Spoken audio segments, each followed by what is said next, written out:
set it right here. Okay. And it is on video, but it'll be black. Okay. Yeah, so the psychology of aging, and Who's teaching it? A woman who's older, or a man who's older, or not? she's a woman. She is a little bit older. Like how? A little bit like 40? No, she's maybe like late 50s. Late 50s, okay. Late 50s, 60, Okay. 90, 60 maybe. I don't know. She's gonna read this, so. Okay. So yeah, So you have definite questions you're supposed to ask. Joey. So I have a couple of questions that she gave me, and then I came up with my own questions. Okay. So do you mind if I take my? No, you do it. You make yourself Okay, comfortable. sorry. That's no problem. I'm more comfortable. No problem. I'm easy. I'm an easy kind of person. All right. So yeah, a little bit about me. My name is Joey. I grew up in Grants Pass. I still live there actually. I commute Whoa. to Ashland twice a week. So Okay. yeah. And you're studying at SOU? Yeah. What's your major? Psychology. Okay. Yeah, I work for Options right now. What's that? Options is like the mental health provider for Southern Oregon. Oh. Yeah. What do you do? I work at the Crisis Center. Oh, you actually talk to people who are aggressive? Yeah. Good for you. The crisis line for Southern Oregon, I answer the crisis calls, and also people that are in crisis will come to my work, and it's like a residential facility. And so people you're not, stay there. It doesn't sound like you're a student. It sounds like you're already a professional. But they're letting students do this. Yeah, so I'm still a student, and so once I graduate, I'm an on-call right now at my work. And so once I graduate, then I can become like a full-time employee. Right there? There, yeah. Oh, good for you. Yeah. If you like it there? Yeah, I love it. Yeah. Oh, good for you. Okay, so I'm going to start with some demographic questions. So your name's Laura. Yes. Laura, and how old are you, Laura? 69. I'll be 70 in April. 69. You look so good for a 69. I do look pretty darn good, don't I? Yeah, you do. Plus, I just took off 8 pounds of stress over the cat, so I'm really gosh. looking good now. Gosh. Yeah. Okay. Do you work? I work part-time at home, and I've always been self-employed. What do you do? A kind of counseling. Oh, okay.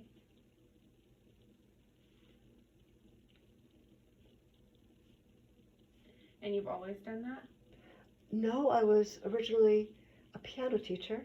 I have a degree in European history, a degree in piano teaching, and then I moved into what I do now later on. Oh, okay.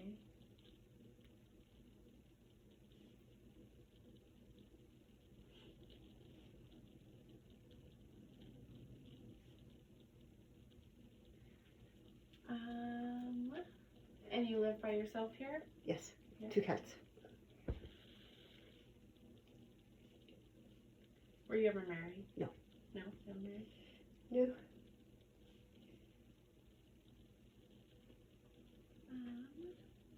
Do I have children? No. No children? No. I guess that could have been my next question, yeah. Why did you never have children or get married? I don't know how that happened. I think at first I wasn't sure what I wanted to do, but I always wanted to do something purposeful with my life. Yeah. Then I went to Europe for the summer and stayed for 5 years. Oh, wow. And started seriously in Belgium studying piano and music. So I did that. Came back to New Mexico when I was 27, continued doing that, and added dance to it, and then got involved in some other things. And I just never, I thought I would be a mother, but it never happened. So Yeah. I'm not gay, but I'm not, I don't know. I think I like being alone a lot. I need my space. Yeah. Yeah. If I were gay, I'd happily be with a woman, but I'm not. Yeah. I just did not find the right person, but I wasn't seriously looking. I was really into what I was doing. I was really into... More passionate about other things. Oh, yeah, about what I was doing. Right. Relationships. Do you have, like, nieces and nephews? I have a niece Anything? who's, let's see, my brother had her really late. He was like 49. Oh, wow. Only child in the family, and she's now probably 24. Oh. Just graduated Columbia with a degree in energy and international study. and she's working in New York City, Wow. which is where I was born and grew up. You grew up there? I grew up, yeah. I went to What college brought you to Oregon? First I went to Europe, then I went Yeah. to New Mexico because I had friends here and some things I was interested in I was doing here. What I do might or might not appeal to you, and it's a little bit out of the norm. So I'm more into like spiritual studies, Okay. and the work I do. I really have sort of an innate ability to read people, Okay. so I'm kind of intuitive and spiritually inclined. Okay. But I'm also not religious. I was an atheist before I started getting involved. So So it's more like spiritual work that you do now? yes, As opposed to religious? yeah, it's spiritual. Okay. It's spiritual work that I do. Because I'm not, to be honest with you, I've never, I don't know about all. I didn't never grow up religious or anything, Okay. so I don't. Well, I don't know. do you know about any New Age kind of stuff? No. You ever hear of like channeling or Like psychics? mediums? Yeah, mediums. Yeah, I've heard of that. I'm a medium, Oh, are you? but I'm not a medium for people's dead relatives. I'm a Yeah. medium for like a higher intelligence. So on the one Interesting. hand, when I'm just Can I write that down? yeah, you can write that down. I'm really good at it, which is surprising because I would have loved to have done the arts. If I could have been a really good dancer or a really good musician, I would have done it. But I was always looking for that higher beauty or that higher connectedness that you can find in the arts. But I'm just awfully good at what I do. Yeah. And I've done it for like, I started in '84, so that'll be like 35 years this year. Wow. I never got rich on it. Yeah. That's how I earn a living. Piano teaching and then that.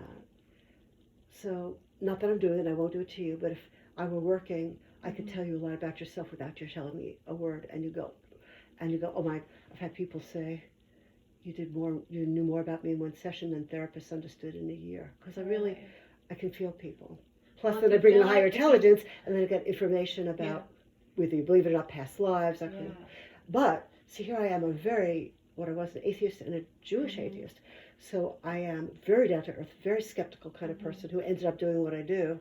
So That's fascinating. Well, It if is anything- fascinating. If anything you feel like you need to say, I let will me not talk. know. No, I'm not doing that with you, honey. Okay. Unless I'm working, I Okay. really don't invade people's spaces. Okay, because my mom, this is kind of off topic, but my mom went to see a psychic, or I don't know what you call them, something like that, and she was telling my mom, this was in Grants Pass, she was telling my mom about past lives Oh, see, yeah. and stuff like that, and I was so fascinated. Well, I by do that, but I am not as interested in past lives as I used to be, and I was never informational about it. It's always been for the purpose of growth. Yeah. And the truth was, until I looked from different angles, I didn't know who I was at all, because I couldn't explain who I was from my childhood, which was very safe, very normal, a little bit suppressive, emotional. I mean, I'm older, it's a different time. When I look at history, it's like, wow, things were quite different in the 50s and 60s. Though the 60s were fun because everybody revolted from the norm at that time. Yeah. But I'm just really good at it. So I can, if someone's in pain, or I have been able to sometimes localize it and pull it out. And I do some really unusual things, but I, at core, would not believe anything that I do. If you gave me the person who grew up doing that, I go, boy, that's kind of far out. But it isn't. It's very down to earth and real for me, and I'm just very good at it. So that's what I do. That's fascinating. Okay, so you're not disturbed by it. I thought if I got a very fundamentalist Christian person, it might scare them, but I'm pretty careful about what I talk about. Not that at all. Okay. Quite the opposite, actually. Well, if your mother went to a psychic, well, she went to a reader of some sort. Yeah. But see, additionally, I can do that, but also then I bring in an enlightened master who is the love that emanates in the room when I bring him in. He's so lovely. And he is phenomenal. Other people channel him too, and they say he's like the cosmic psychologist. I'm very psychologically aware. I can work with the depths of confusion in people and sort stuff out, but only with certain types of people. They have to really be looking for their inner self and for the divine. And I say God because that doesn't bother me as a word. It's not repressive to me. The God within. And I think, it's a soulic kind of study. So that's what I do.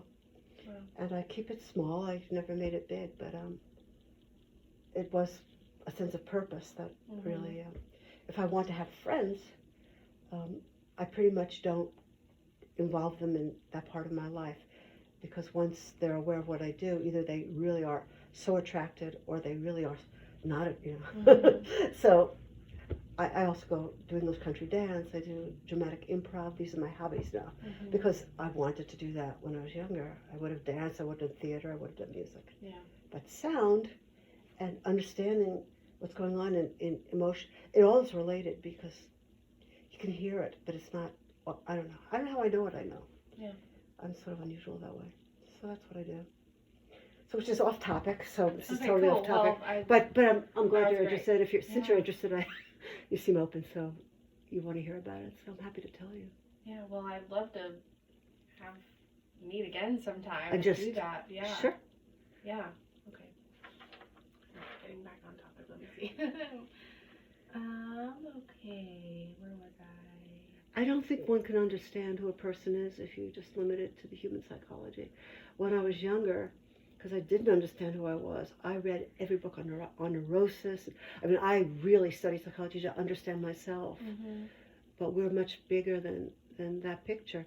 Now, people your age, I think some of them come in knowing that. Mm-hmm. And so it's not like you really have to figure it out, because you already have it. And my generation, we came in at a different time, and we had to work our way to a different kind of understanding. Mm-hmm.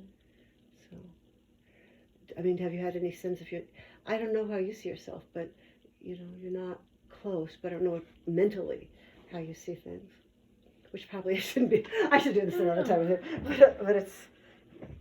I'm drawn in now. This is who I am. Okay, let's go back to your thing, and we'll do this another time. And we can always split these interviews up into 2 interviews. Whatever. Let's just see how it goes. Because I'm recording, but I don't know how long my phone will last. Okay, I've got a recorder too, and I can send it to you. Do you want me to use it? No, it should be fine for now. My recorder goes for like 20 hours. It's fantastic. It's a little tiny. I brought it down. So I can always email it. Because when I do my sessions, I tape them on this, and I send it on. Okay, well, yeah, that might work. That way, it'll work if you want it. You don't have to have it. See if I can see it. See, when you age, you need glasses to see. Mm-hmm. How old is your mom? She is 50. Okay, that's a great age. Mm-hmm. Okay. Okay, perfect. Thank you so much. You're welcome. Okay, what was I saying?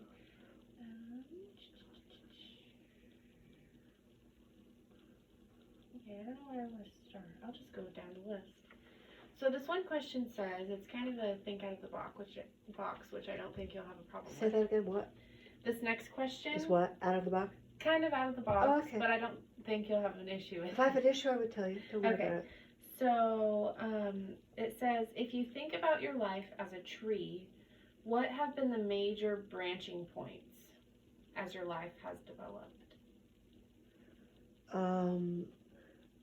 Grandmother dying when I was 2.5 did a real number to me. I think somehow she disappeared and no one told me about it. And I know later on that was a major big deal.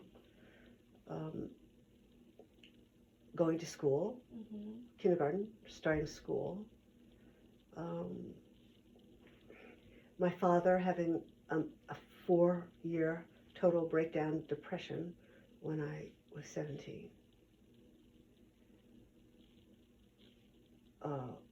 Now branches that were happy, like going to college, Mm-hmm. City College of New York in Harlem, taking the subway down, and Mm-hmm. I always loved school. So if you want to add many little branches, I loved school. Yeah. Leaving for Europe was a big one, and staying there 5 years, huge.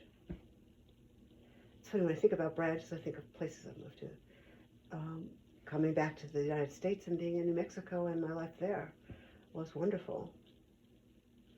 Studied music, got a degree in piano, and Mm-hmm. started doing the work I do. And then I moved here. And the reason I moved here is to continue the work I do. Mm-hmm. So, Had you heard of Ashland before moving here? no, it's because someone I was studying with, who was also channeled, made a center up here. Oh. And I got tired of having to do plane flights to go to retreats. Yeah. So it took a long time because I love New Mexico, but I moved for that reason. And I love it here. I mean, I really love Ashland. To be my age, Ashland is perfect because it's very liberal. The people I'm meeting are exceptionally friendly. Like I found out about this because I take classes at OLLI, which is for people 55 and older, though anyone can do it. And people teach it who are expert and a lot of wonderful people. You make friends, and somebody brought this up at an improv class. And I said, I wrote my name down. Awesome. So, is that the kind of branches you mean? Yeah, So that was perfect. Yeah. Okay. So second question, what is your family history? The relevance. You mentioned your father. Did you have both parents growing up? Yes. Yes. Were they together? Or? Yes. Yeah. Okay, so I grew up in the Bronx in an apartment. My brother and I, my mother, father, totally stable. Until my father got ill, he lost his job and then kind of lost it when he was 58. So, and then things went downhill for him. Very committed to each other, kind of repressed, not very able. Both of them were not communicative. You couldn't really talk to them. I did not feel understood. But, 3 meals a day. Mother made lunch for all of us. I mean, a very stable childhood. And I didn't leave home till I was 21. I went to college from the Bronx, North Bronx, took the subway all the way down to Harlem, came back. Loved it. Loved the people. So it was a stable, Jewish, committed to education. It was assumed I'd go to college. There's no question. It was a liberal group. So that kind of stability was definitely there. So my issues were more about whether I felt understood or not. But of course they wouldn't have, and I didn't until I didn't realize it was anything like what I do until I found out about it in New Mexico. That was after growing up and Europe and... So looking back on, what you do now, it's sort of something, correct me if I'm wrong, but that just kind of comes natural to you? Yes.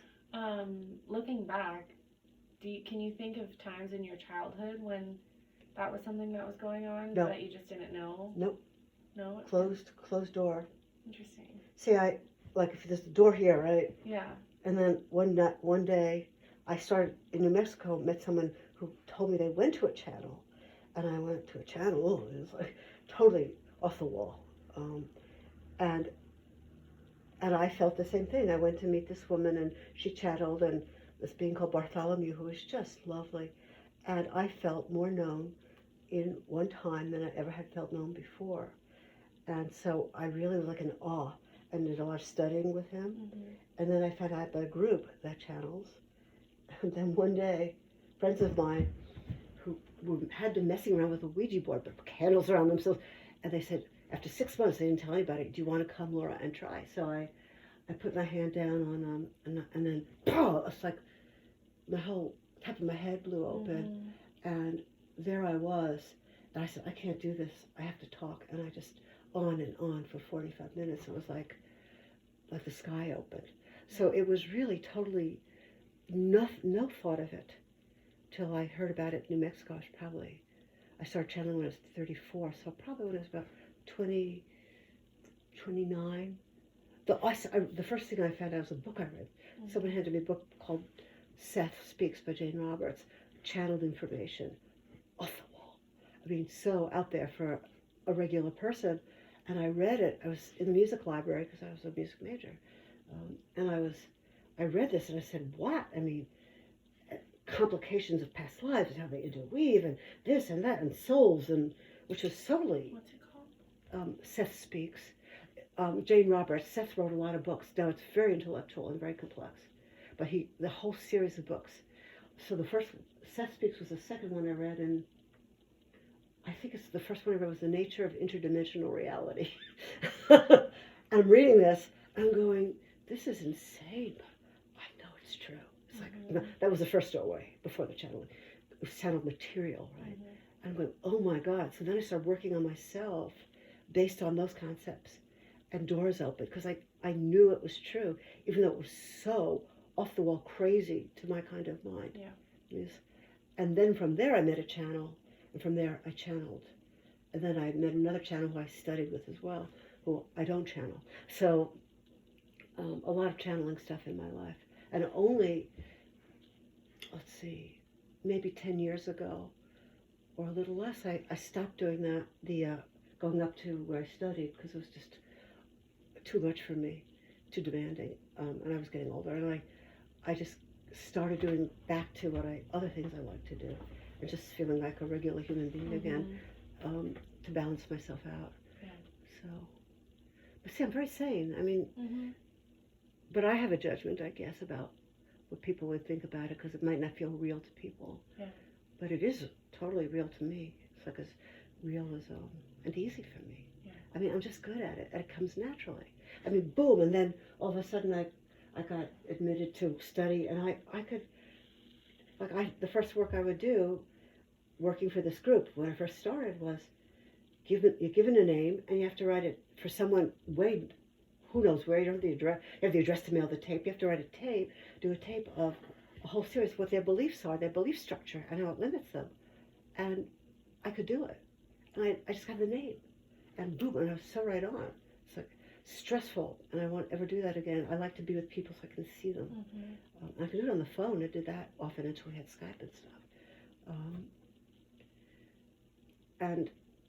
But before that, I was an excellent piano teacher, but found out that I don't have a tendon on this finger, so I can't stretch my hand. And I wanted to play Chopin and Prokofiev and like major Brahms. Oh, I love Brahms. Majorly large things. I couldn't reach them.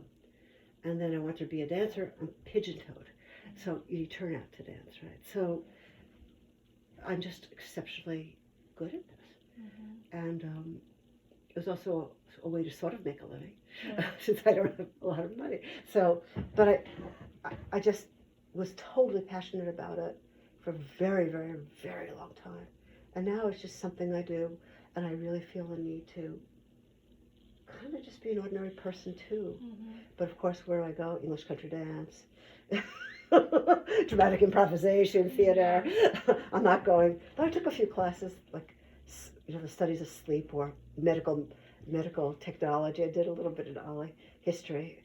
I did philosophy. As soon as I got into philosophy, that was like Plato and higher ideas. But I could read the teacher, and he'd look at me, and I could read what he was doing and ask questions that shocked him because I just tapped into him. Yeah. Now he works with me, and his wife too. They're lovely, lovely people, beautiful people. So there you are. Okay.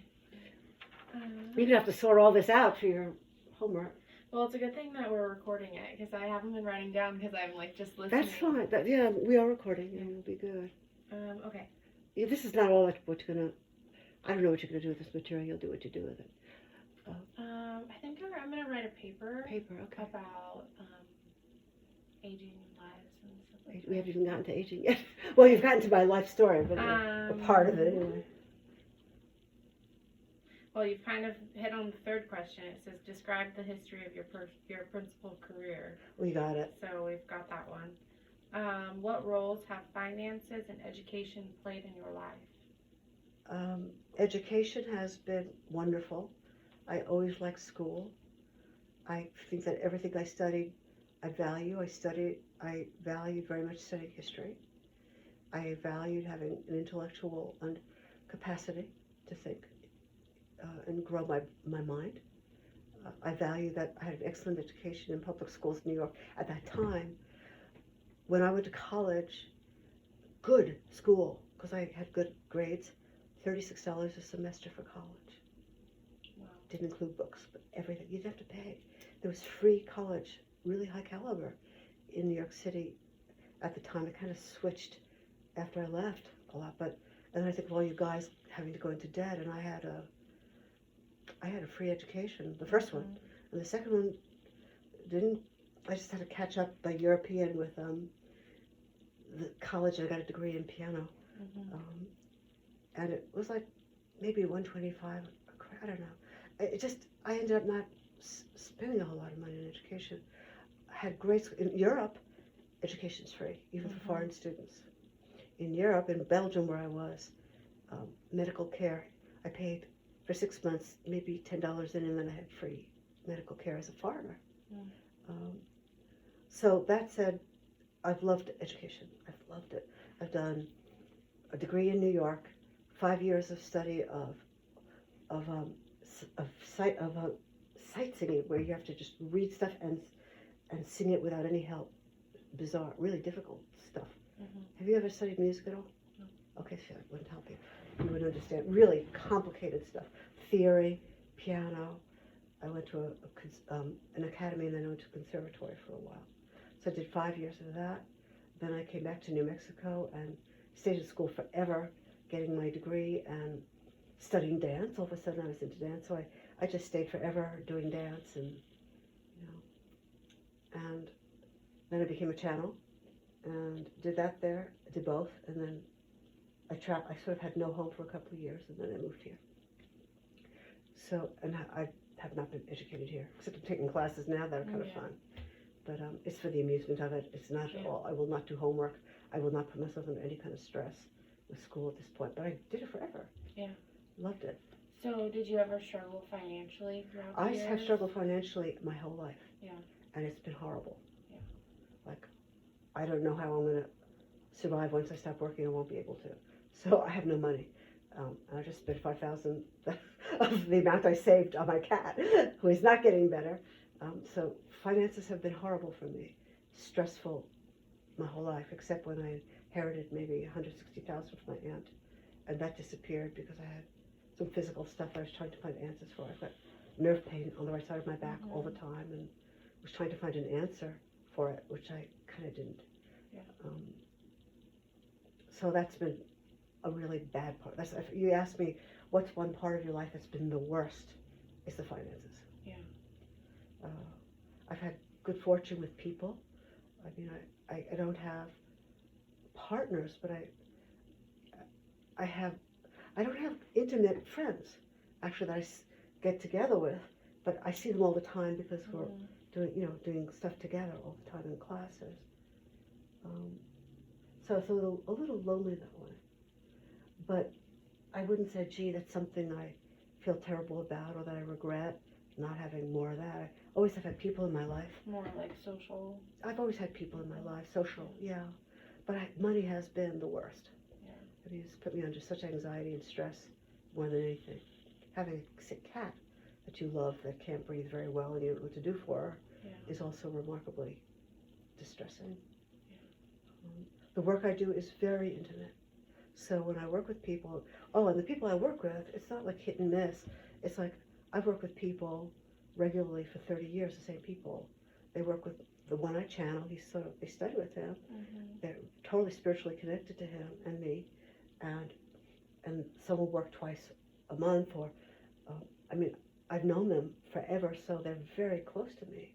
And when you do this kind of work, you don't have a social interaction. You go right to the core of intimacy. Yeah. So I feel this intimacy in my life, but there isn't, I've never been able to make myself big. And I suspect I didn't want to, but I wanted to, but I probably didn't want to. So from my understanding, there's kind of been less of kind of like the superficial relationships and interactions and more deep. Right. However, now I have more superficial, but they're not superficial like dumbass. I'm sorry. Yeah. That, because when you do dance, you are looking at each other and you are connecting, and there's music that connects you. When you do theater, you're reading people. It's all similar. But no, I'm not a superficial person. But I probably could hang out at this point with some superficial people and be okay being superficial. Mm-hmm. Like this is a deep conversation, but I could easily just have a much lighter conversation with people, as long as they're people I can like. Mm-hmm. And I don't do well with people who are judgmental, racist, hateful. I can't stand being around them. I can get really pissed off. Like, I don't want to say what I'd like to do to this president, which I shouldn't as a spiritualist. When I found out Rush Limbaugh had lung cancer, I was said, good for you, and I wished it, just wish the president would go the same route. So that's how I feel about ugly, hateful people. Yeah. I haven't reached a spiritual place where I can be compassionate about hateful people. Yeah. So give me really kind people, whatever level, I can be with them and talk to them easily. I'm the kind of person who will go in the street and tell someone, God, what a beautiful, I love your hair, or I like babies and dogs. I think other people really don't do that so much.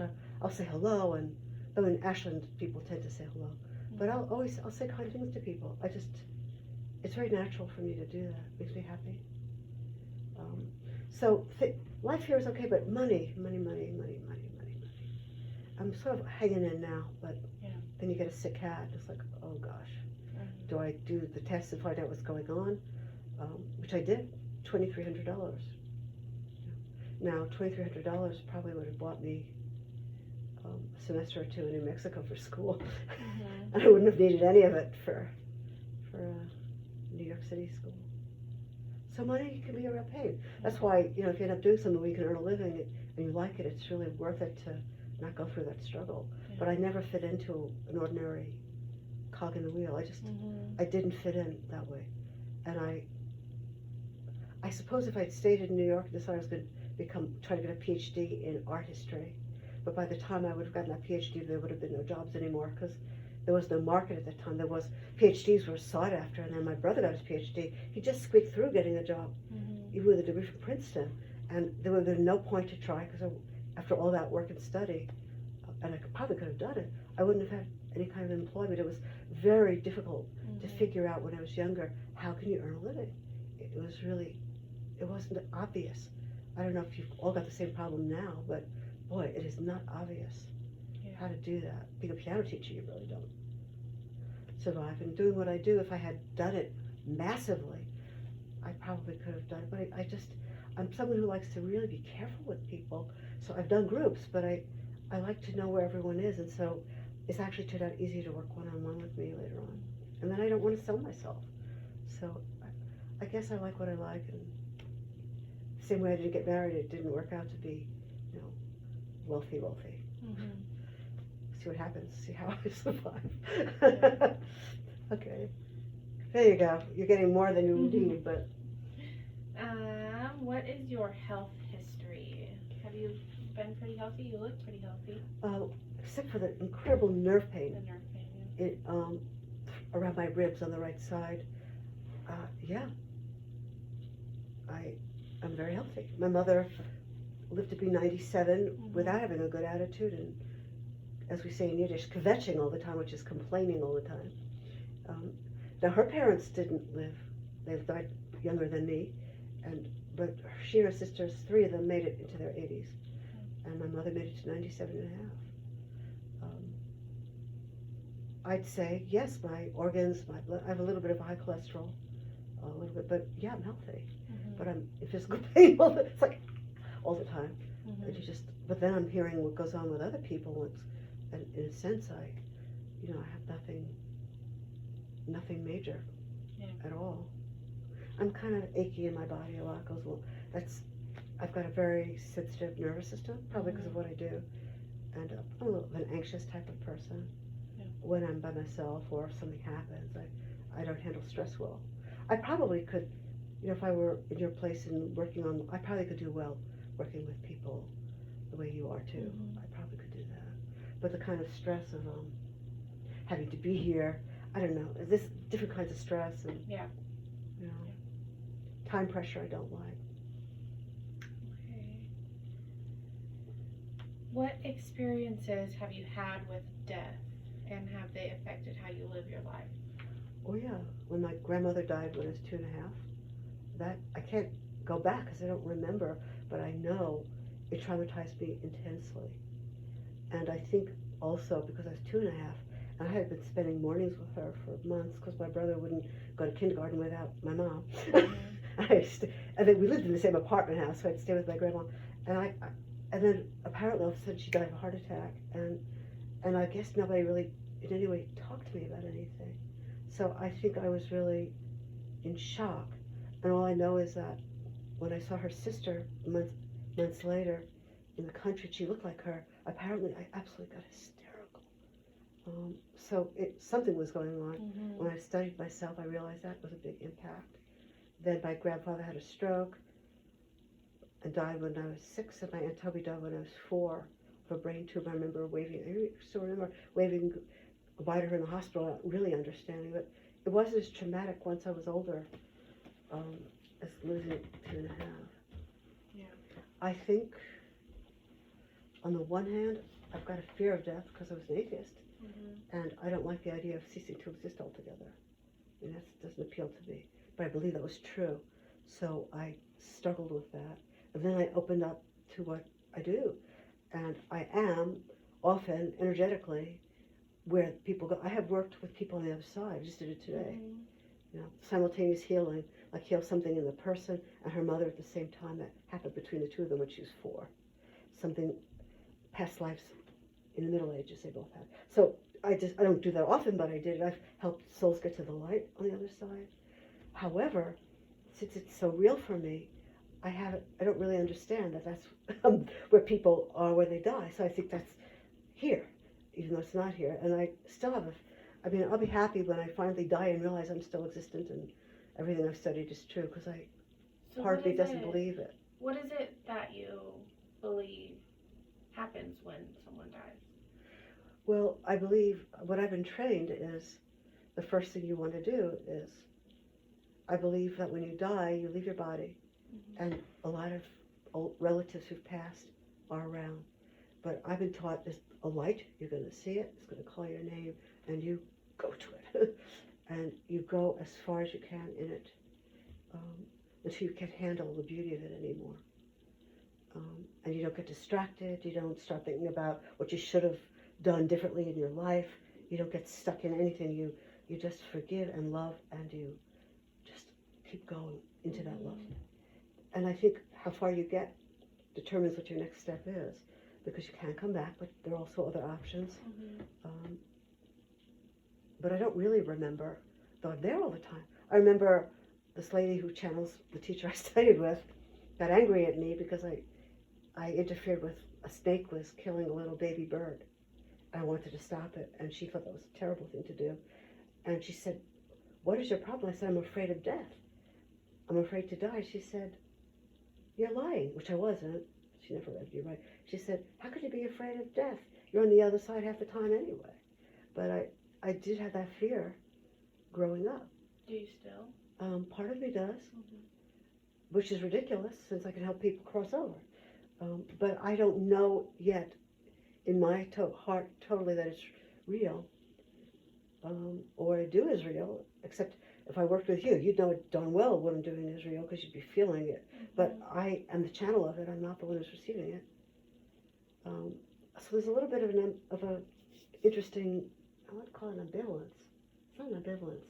It's like part of me just doesn't get the reality of what I do, or the reality that I'm on the other side, or the reality that I can touch there. It's not like I'm totally there. I just have like a vague vision of it, but I can work there, and I feel the people. I can feel their souls the same way I can feel somebody's essence. Let's call it an essence. I can feel their essence there the way I can feel an essence here. But I still have that fear, I have to admit.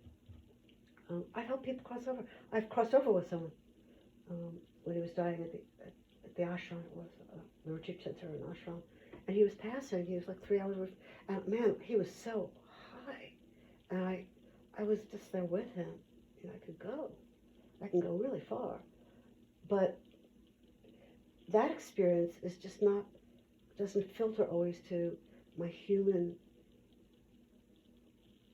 Jewish, atheistic childhood beliefs that do affect you. I mean, I work with that all the time with people, how their childhoods affect them. So, but I do believe in what I do totally. But part of me is still, and once I go, I'll go, thank God, I'm still here. I haven't had a near-death experience, which when you have a near-death experience where you actually cross over and then come back, then like a friend of mine had that. And you do know. At that point, you absolutely know. But I haven't had that. I mean, I almost died, but I got close, but it wasn't, I just had an abscess that could have taken me out, but it didn't. I was intubated, they took it out, so I never had an experience that I remember of that was totally, totally real for me. Yeah. So, there you go. Yeah.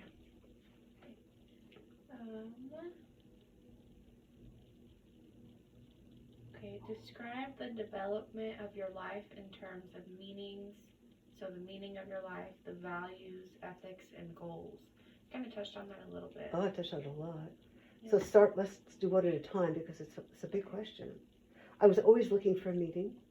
I was always looking for purpose. I was always looking to either with the arts expressing something absolutely beautiful Mm-hmm.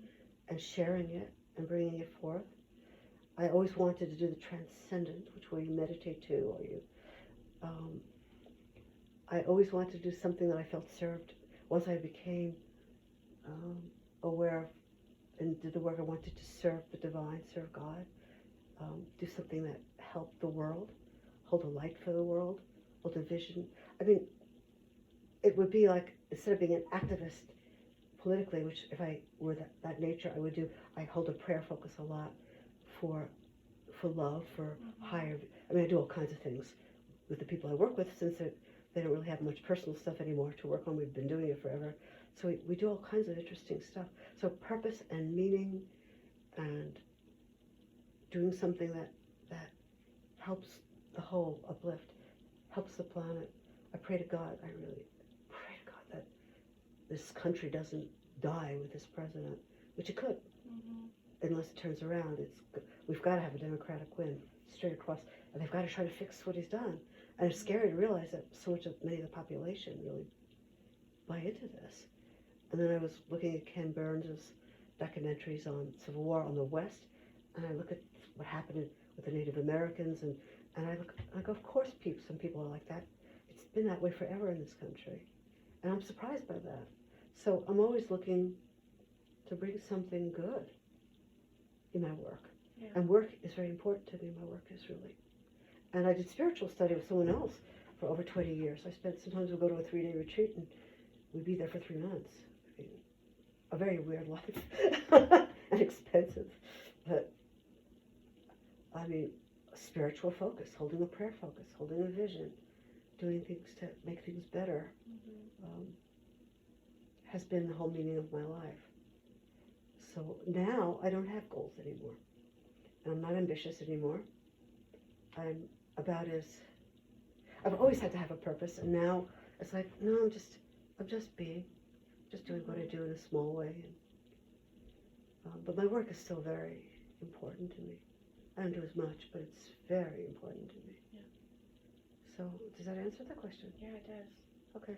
Um, You obviously you wanted this kind of experience because you could have gotten just. no, I'm enjoying this. Okay. Yeah. So, what regrets do you have, if any, about the life that you've led? Regrets, probably that I never had, I don't know if I could have, but regrets that I never had a relationship that was one-on-one, and that I didn't have children. I think I would have been a terrible mother in my 20s and 30s. Yeah. I just didn't know who I was at all. But I I feel do that. have a regret. When I was a little girl, if anyone ever asked me what I wanted to do when I grew up, it was to be a mommy. And I never had children, and I never had, I don't know if you want to write this, I never had a sexual relationship that I really, really liked.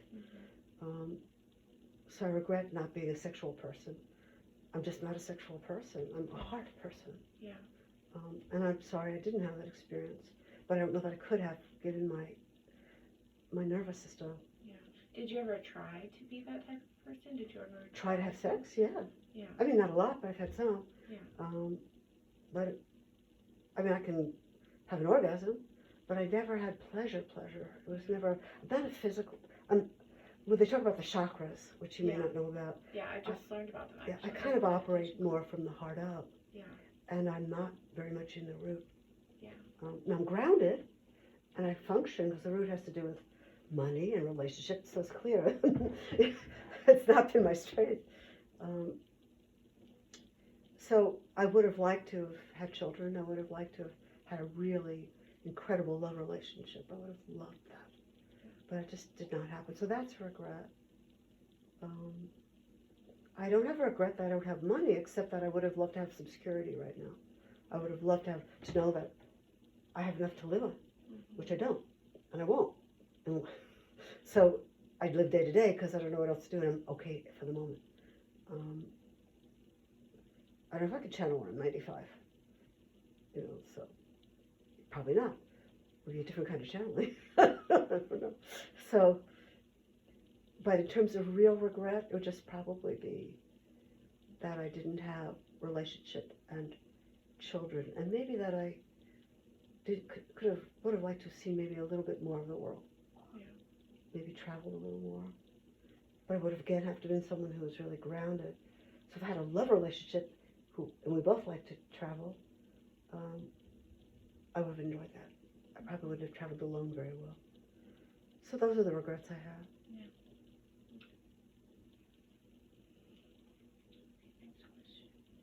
Have you developed a philosophy of aging and or a life that you feel helps you when times get difficult for you?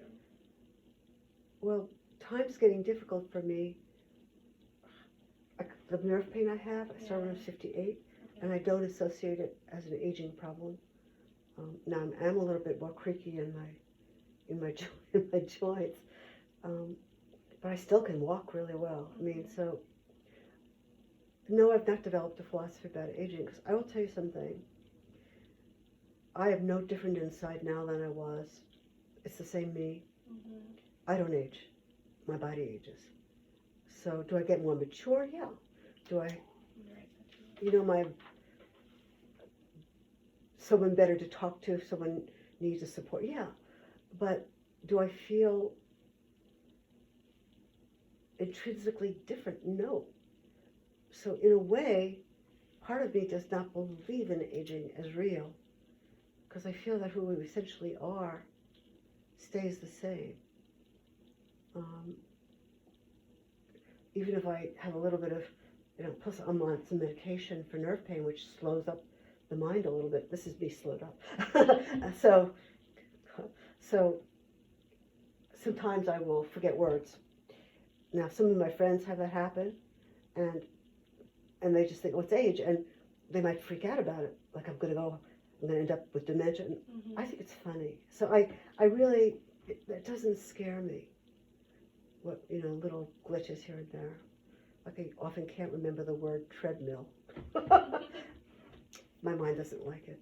So, and I took a class on becoming a wise elder or a conscious elder. And I believe, yes, you can become an elder. It means you've become more mature, but I guess the body does what the body does. But I didn't even think about aging until I was 60. And I wasn't feeling well then, so, because I've had this almost 10 years, and more than 10 years. And I thought, I'm old. All of a sudden, not in my 40s, I never thought about aging at all in my 40s or 50s. Not at all. Plus, frankly, I don't look too bad for my age. Mm-hmm. Now, if I did color my hair, I'd look much paler, and I don't look good with gray hair. So that helped. But other than that, I'm not wearing makeup. I don't, I never wore makeup. It just wasn't how I grew up. And my body still doesn't look bad, really. So I'm not aging badly. In fact, I'm not, probably my body is like a 10-year younger body. Yeah. But philosophy, I don't even know. My philosophy is I'm still me. Mm-hmm. And then you have to grapple with whatever goes on with your body. Or whatever changes may happen, you have to cope with them. Mm-hmm. But then my cat got sick. She's aging, clearly, and that I have to grapple with that. I mean, whoever you are, you have to grapple with whatever you have to grapple with at a given moment. If I had children and they had problems, I'd have to deal with that. So I don't associate all these things with aging, except certain things with the body that I'm not I'm not as comfortable in my body. Yeah. Generally It's speaking. almost like you don't realize you're aging until you're hit with some pain here or there. And even that, I go, okay, my body's aging, but I'm not. Yeah. I don't think who I am intrinsically. I suppose if I ended up, I probably won't have dementia since no one in my family has. Sharp minds to the end. My mother had a little bit, but she was 97 and a half. Her brain had shrunk, apparently. But, very verbal still. Just my soul, my heart, who I am intrinsically as spirit will go on beyond this body. So I can say that's my experience. Mm-hmm. So that would be different. I mean, I take classes with it. I can sometimes complain with people about, how we feel, but because I can sort of be socially I can agree with that. But I don't, it's not where I go. And I decided once I got over the 60 thing in age that I was never going to contemplate numbers again. And I'm saying I'll be 70 in April. Yeah, okay, I'm 70, but I'm not going to make a thing over it. I just don't feel like doing that. Mm-hmm. My mother, for some reason, didn't believe in aging. She didn't understand why the doctor couldn't fix anything that was wrong with her. Like the doctor should be able to fix her teeth. She has holes. She could feel holes in her teeth. She didn't like it. So why the doctors be able to fix it? The doctors should be able. And she didn't have a concept. She was in her 90s. I go, Mom, maybe things are happening because you're in your 90s, and but she didn't go there. It's so funny.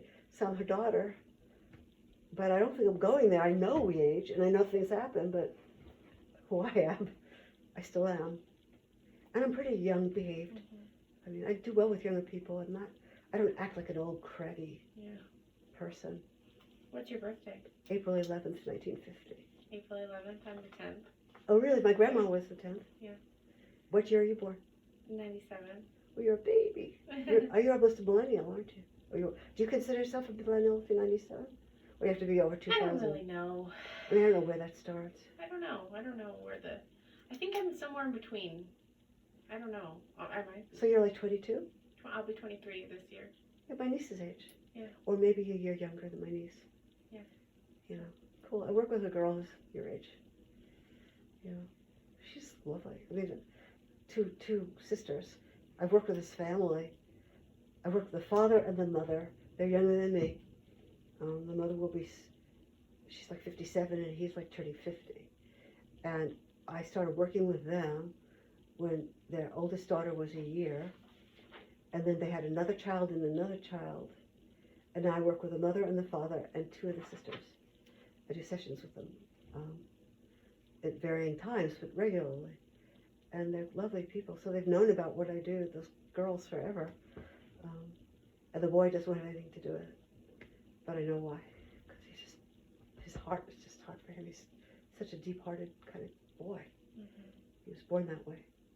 Anyway, so I've known about them and worked about, and when I didn't work with the kids, but I worked about the kids all along. Like, our child has trouble reading. In the first grade, should we hold her back? And Rawamas, who I channeled, went, no. He said, she's just, her brain doesn't work linearly yet, but as soon as it clicks in, she'll get it, and you don't want a stigma of her holding her back. She will get it, and then she'll be able to read, which is what happened. So now she's 20, or 19 to 20, and her sister's 22 or 23. Okay.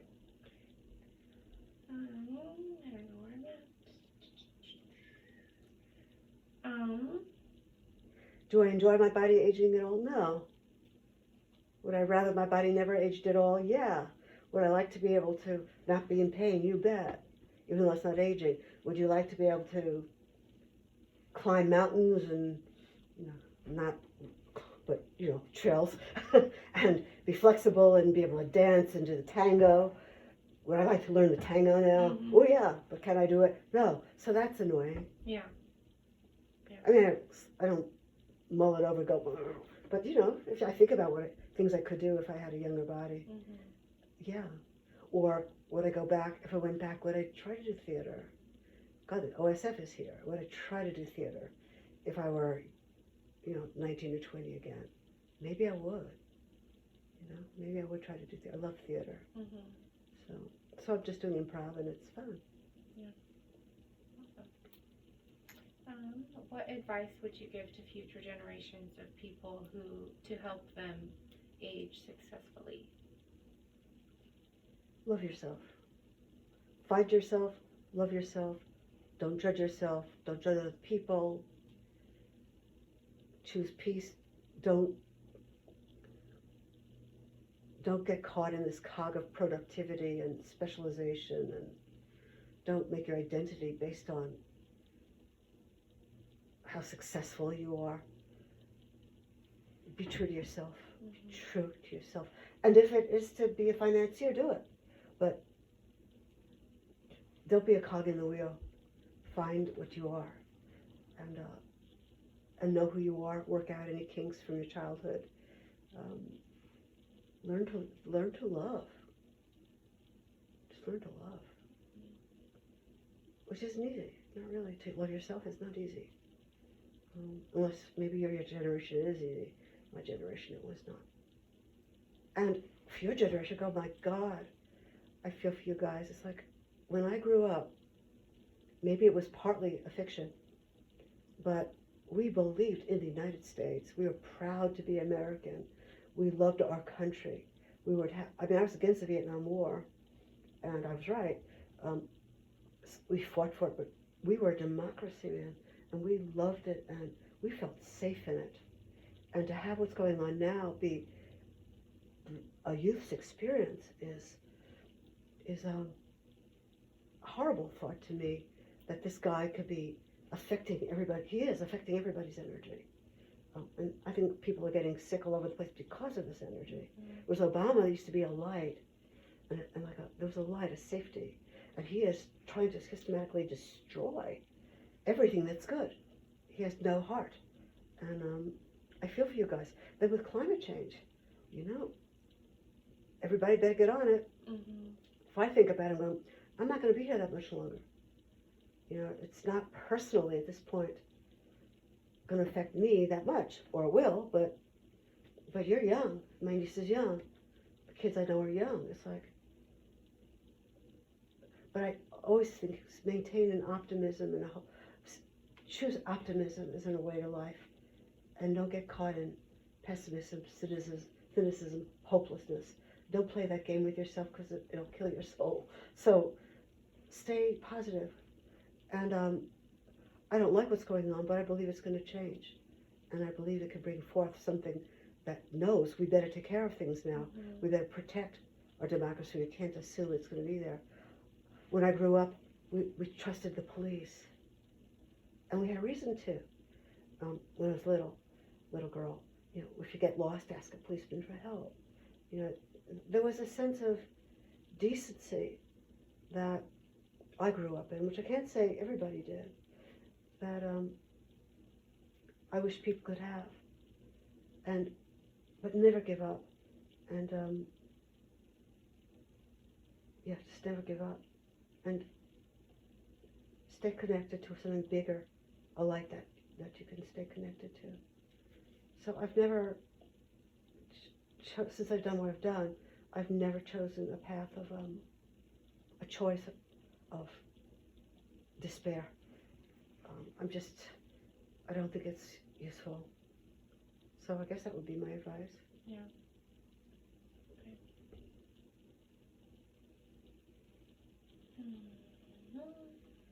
Let me read over some of these. I mean, if you realize later there's stuff that you forgot that you want to ask me also. I was thinking maybe if I could arrange to come back, or maybe email you some questions. I won't email. Yeah, I feel like I would Skype you if you want to do that, but if you want to come back, it's fine.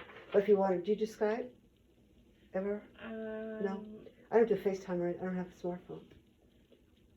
But I don't type, so I will not answer you. Yeah. I think too fast, and Well, I think we are almost done. Okay. I'm just trying to. But certainly if you have more, or you can call me. Yeah. If you want to talk on the phone, I'll do that. You want to tape it, but I'm not going to type or write.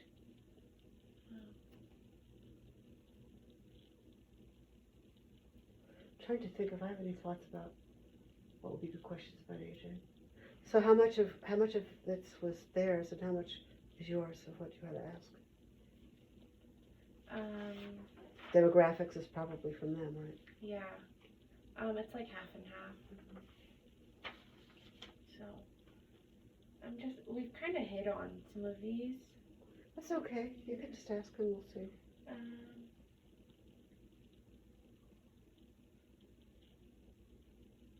Do you need a light? No, thank you.